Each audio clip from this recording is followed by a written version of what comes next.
moving day. I feel like we have enough flooring installed that we can finally begin moving in.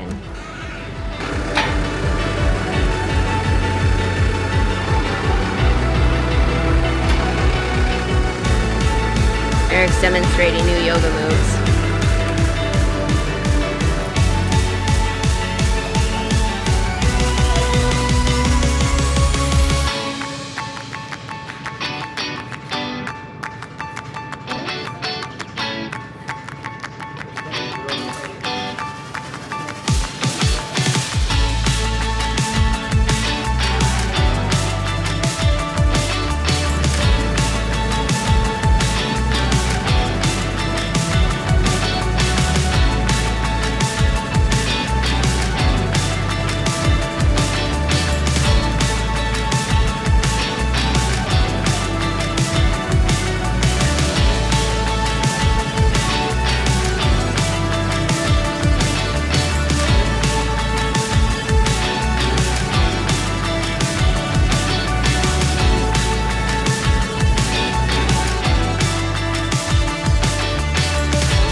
Alright, well I couldn't grab the camera while you're moving it obviously, but we got it into place. I connected the water line in the back. Eric actually connected this flexi hose. In here we've got lots of extra hose, so if we need to pull it out we can. Can you get back in there? The plugs are there.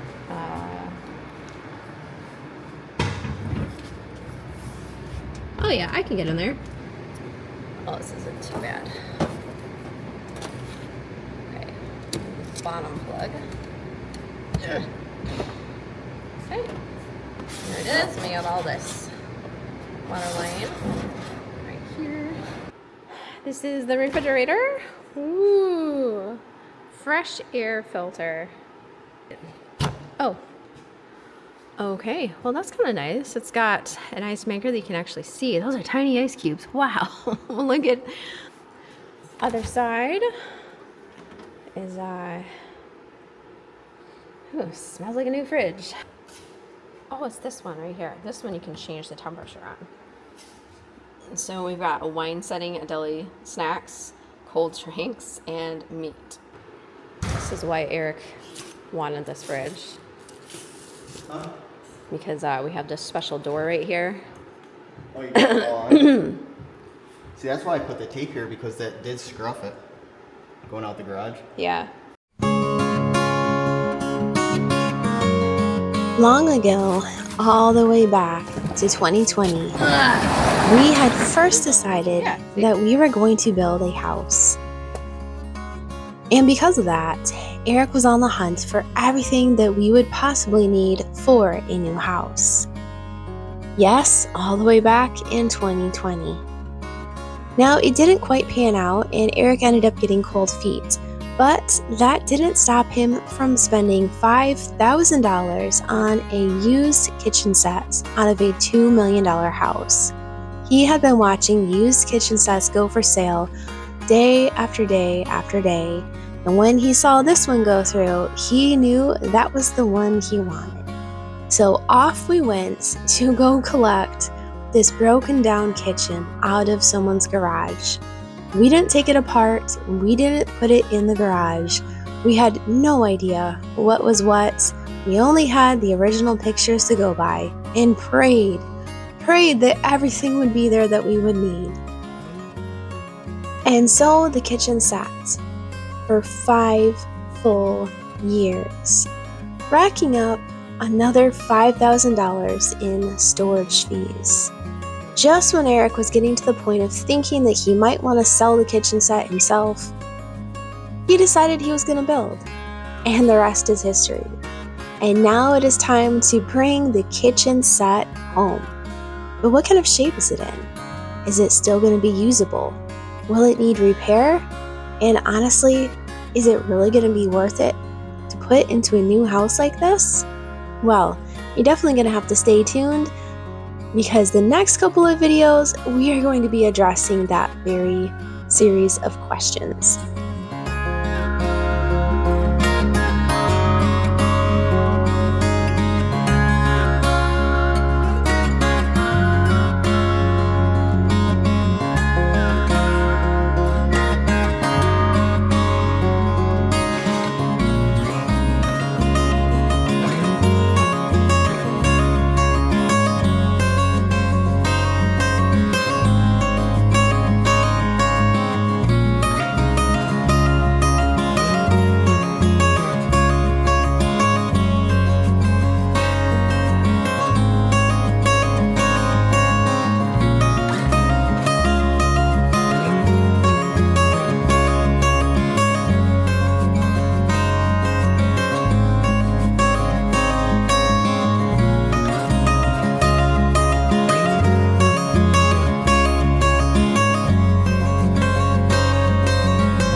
Officially, the maze, the chaos begins. So now we have the task of piecing it all together and hoping that it will still look good by the time we get it done, because the last thing we want to do is have an entire house designed around this kitchen, which is what we did, and have the kitchen look cheap and ugly because it's all been pieced together. This technically is 2 kitchens. So this kitchen set includes a big, large, double island main kitchen plus a butler pantry kitchen, which is a mini kitchen.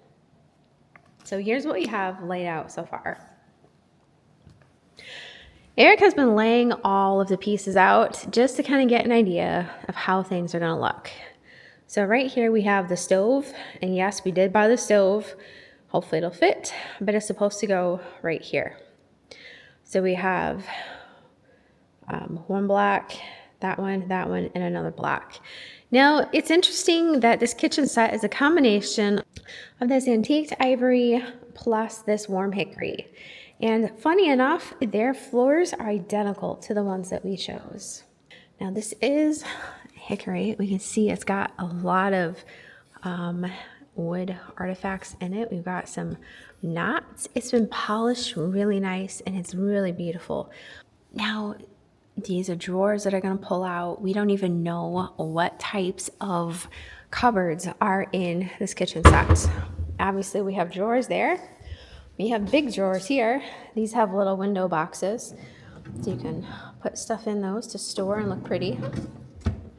You've got general large drawers. This is the buffet. This was absolutely fantastic. I loved this idea. So now we can put all of the china that I don't have in the china hutch. So years ago, when my grandma was still alive, she had 2 china sets. Now, I don't know if any of you guys are old enough to remember fine china, but my grandma had 2 sets. She had her everyday pink set / red, and then she had her fancy blue set, which was her spode. If you're familiar with different china names, this was spode, and I believe it was out of England. Now, this set had been passed down to her from her mother, and from her mother to her mother. And it was passed down to my mother. My mother had her own china set at the time, just a basic black and white china set. She didn't want my grandmother's. Plus, my grandmother was still using it for family gatherings. So she said, well, why not pass it on down to Suzanne? So that was the plan.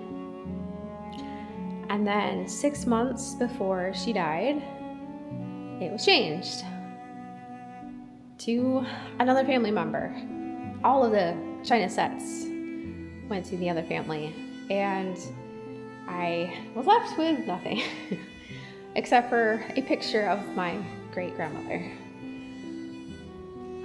So it was pretty devastating that I didn't get the china set that I was supposed to get. And it wasn't about the monetary value. It was just about the fact that I was the next in line to get it.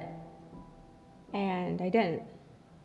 So now that I finally have the house to be able to host a 12-piece china set with, and the kitchen and the buffet, I don't have the china set.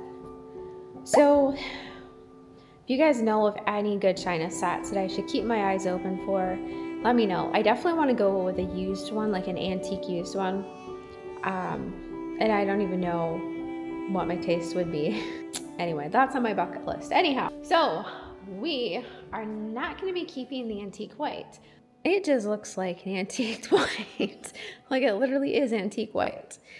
So Eric's goal is to go through and paint all of the white, the iron ore color, which is our trim.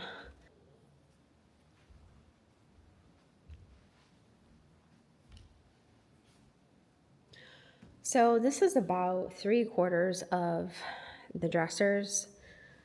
We still have about 1/4 left inside the unit, plus a lot of pieces, plus all of the granite. So there's one more island that's gonna go right here. And our refrigerator that's working, nobody's home. And the wood floor that I never got a video of because Eric just went right to work covering it over. As soon as we were done, I was working on the 1-year anniversary video, and I came back out and it was just covered. I'm like, oh, I didn't even get to show everybody how beautiful it looks.